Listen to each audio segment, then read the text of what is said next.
नमस्कार जय जगन्नाथ। आपण मैंने केमिति अछंती मु तो बहुत भलरे अछि। वीडियोटा बहुत लेट रे पोस्ट होउची सेथिपाई मु आपण मनको समस्त को सॉरी कहूची। आपण मन तो घंटिया बनै खाइ सारिबेनी आ मु तो घंटिया बनैथली आ घंटिया बनैया पई सब परिवा नेथली देखि दियंतु सब किछि बोईताळु नेथली लाउ नेथली आलू सारू हमर ओल्ल नेथली आ गाजर नेथली कैप्सिकम नेथली बास मते दुईटा परिया मिल नथिला कखारू आ ओउ एठी ना सांग माने ओउ एते जल्दी मिलेनी आ ସେଥିପାଇଁ ଓଉ ପକେଇଲିନି ଆଉ ପକେଇଲିନି ଓଉ ବି ମିଳିଥିଲେ ମୁଁ ନିହାତି ପକେଇଥାନ୍ତି ଓଉ ମିଳିଲାନି ତାପରେ ଗୋଟେ ନଡ଼ିଆ ବି ନେଇଥିଲି ଆଉ ଗୋଟେ ଦିନ ପୂର୍ବରୁ ମୁଁ ଆମର କାବୁଲ ଚଣା ଆଉ କଳା ସୋଲା ଆଉ ମଟର ମୁଗ ତାକୁ 6-7 ଘଣ୍ଟା ଭିଜେଇ ଦେଇଥିଲି ଯେତେବେଳେ ଭିଜିଗଲା ତାପରେ ତାକୁ ଛାଣିକି ଗଜା କରିବା ପାଇଁ ଛାଡ଼ି ଦେଇଥିଲି ଗଜା ହେଇଗଲା ମୁଁ ପରିବାକୁ ସବୁ ସିଝିବା ପାଇଁ ଛାଡ଼ିଦେଲି ଯେତେବେଳେ ପରିବା ସବୁ ସିଝି ଆସିଲା ତାପରେ ସବୁ ରଖିଥିଲି ଯେଉଁ ଆମର ସୋଲା ମଟର ସେଗୁଡ଼ା ସବୁ ପକାଇଦେଲି ସେଗୁଡ଼ା ସବୁ ସିଝି ଆସିଲା ତାପରେ ନଡ଼ିଆ କିଛି କୋରିକି ରଖିଥିଲି ମୋତେ କଟା ନଡ଼ିଆ ଏତେ ପକାଇବା ପାଇଁ ଭଲ ଲାଗେନି ଯେ ଖାଇଲା ବେଳେ ପାଟିକୁ ଆସେ ନା ବହୁତ ମିଠା ଲାଗେ ଭଲ ବି ଲାଗେନି କୋରିକି ପକେଇଲେ ତରକାରୀ ମିଶିଯିବ ବହୁତ ଭଲ ବି ଲାଗେ ସେଥିପାଇଁ ମୁଁ ନଡ଼ିଆ କୋରିକି ପକେଇଥିଲି ଆଉ ଯେଉଁ ଓଉରେ ସରି ଘାଣ୍ଟିଆ ଯେଉଁ ମସଲା ପାଇଁ ନେଇଥିଲି ଅଦା ରସୁଣ ଆଉ ଶୁଖିଲା ଲଙ୍କା ବାସ୍ ଏତିକି ନେଇଥିଲି ବେଶୀ କିଛି ମସଲା ନେଇନଥିଲି ତାକୁ ଭଲସେ ଗ୍ରାଇଣ୍ଡିଙ୍ଗ କରିଦେଇଥିଲି ତାପରେ ତେଲ ପକେଇଲି ତେଲରେ ହେଙ୍ଗୁ ଟିକେ ପକେଇଲି ତାପରେ ପଞ୍ଚଫୁଟଣ ପକେଇଲି ଶୁଖିଲା ଲଙ୍କା ପକେଇଲି ତେଜପତ୍ର ପକେଇଲା ପରେ ପିଆଜ ଦୁଇଟା ସରୁ ସରୁ କରି କାଟିକି ପକେଇଲି ପିଆଜ ଭଲସେ ମୁଇଲି ଲାଲ ହେଇଯାଉ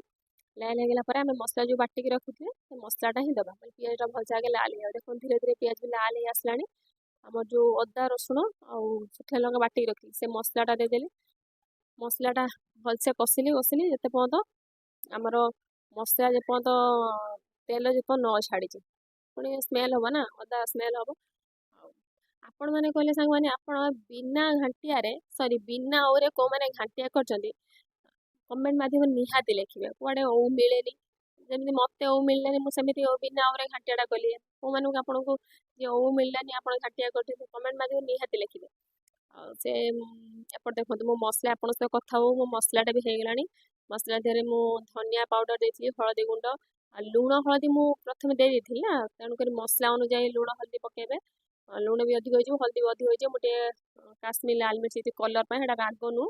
ଆଉ ରାଗ ଟିକେ ମୁଁ କମ୍ ରଖିଛି କାହିଁକିନା ମୋ ଝିଅ ପୁଅ ଖାଇବେ ପୁଅ ତ ଖାଲି ମଟର ସୋଲା ଖାଇବ କାହିଁକିନା ଝିଅ ବି ଖାଇବ ନା ସେଥିପାଇଁ ରାଗ ମୁଁ କମ୍ ଦେଇଛି ଦେଖନ୍ତୁ ମସଲାର ତେଲ ବି ଛାଡ଼ି ଆସିଲାଣି ତାପରେ ରଖିଥିଲି କସ୍ତୁରୀ ମେଥି ରଖିଥିଲି ତାକୁ ଟିକେ ପକାଇଦେଲି କସ୍ତୁରୀ ମେଥି ଭଲ ବାସ୍ନା ବି କରିବ ମସଲାଟାକୁ ଭଲସେ କଷିଲି ଯେତେ ପର୍ଯ୍ୟନ୍ତ ମସଲା ଅଦାର ସ୍ମେଲ୍ ନ ଯାଇଛି ଦେଖନ୍ତୁ ଭଲ ଦେଖାଯାଉଛି ନା ମସଲାଟାର ତେଲ ଭଲସେ ଛାଡ଼ି ଆସିଲାଣି ଆପଣମାନେ କେମିତି ଘାଣ୍ଟିଆ କରୁଛନ୍ତି କମେଣ୍ଟ ମାଧ୍ୟମରେ ନିହାତି କହିବେ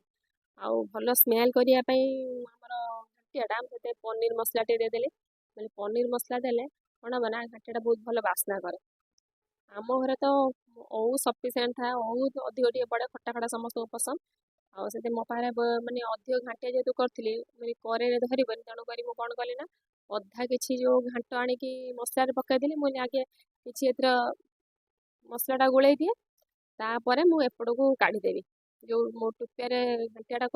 ସିଝେଇଥିଲି ଏପଟେ କଢ଼େଇରେ ଅଧା ଘାଣ୍ଟିଆ କାଢ଼ି ଆଣିଲି ଘାଣ୍ଟଟା ଅଧା କାଢ଼ି ଆଣେ ସିଝିଗଲା ମାନେ ମସଲାଟା କଷି ହେଇଗଲା ପରେ ମସଲାରେ ଘାଣ୍ଟିଆଟା ପୁରା ମିଶିଗଲା ପରେ ତାପରେ ମୁଁ ଆର ଟୁପିଆଟାକୁ ସବୁ ଆମର କଷିଥିଲି ମସଲା ଆଉ ଘାଣ୍ଟ ତା ଦେହକୁ ଢାଳିଦେବି ଦେଖନ୍ତୁ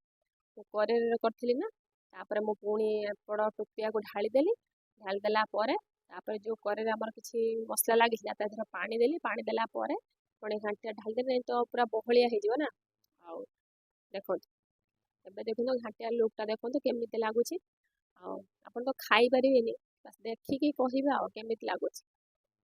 ଆପଣମାନେ କେମିତି ଘାଣ୍ଟିଆ କରନ୍ତି କମେଣ୍ଟ ମାଧ୍ୟମରେ ନିହାତି ଲେଖିବେ ଆଉ ଆମ ଘରେ ଏମିତି ବି ଘାଣ୍ଟିଆ ହୁଏ କିନ୍ତୁ ଓଉ ପଡ଼େ ମୁଁ ଓଉ ପକାଇ ନଥିଲି କ'ଣ କରିବା ଆଉ କଖାରୁ ବି ମୋତେ ମିଳିଲାନି ବାସ୍ ଏଇ ଦୁଇଟା ରହିଗଲା ବହୁତ ଭଲ ବି ଲାଗୁଥିଲା ଟେଷ୍ଟ ଲାଗୁଥିଲା ବାସ୍ 2-3 ଥର ନାଦିକି ଖାଇଛି ତାପରେ ସବୁ ସଇଲା ପରେ ଧନିଆ ପତ୍ର ପକେଇଲି ଆଉ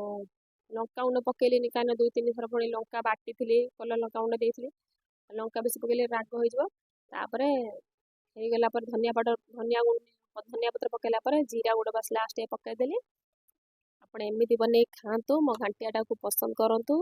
ଲାଇକ୍ କରିବେ, କମେଣ୍ଟ କରିବେ, ସବସ୍କ୍ରାଇବ୍ କରିବା ପାଇଁ ଜମା ବି ଭୁଲିବେନି। ତା ସହିତ ଗରମ ଭାତ, ପାମ୍ପଡ଼, ଘାଣ୍ଟ ଆଉ ଗରମ ଭାତରେ ଘିଅ କେମିତି ଲାଗୁଛି କମେଣ୍ଟ ମାଧ୍ୟମରେ ନିହାତି କହିବେ। ରହିଲି, ନମସ୍କାର, ଜୟ ଜଗନ୍ନାଥ।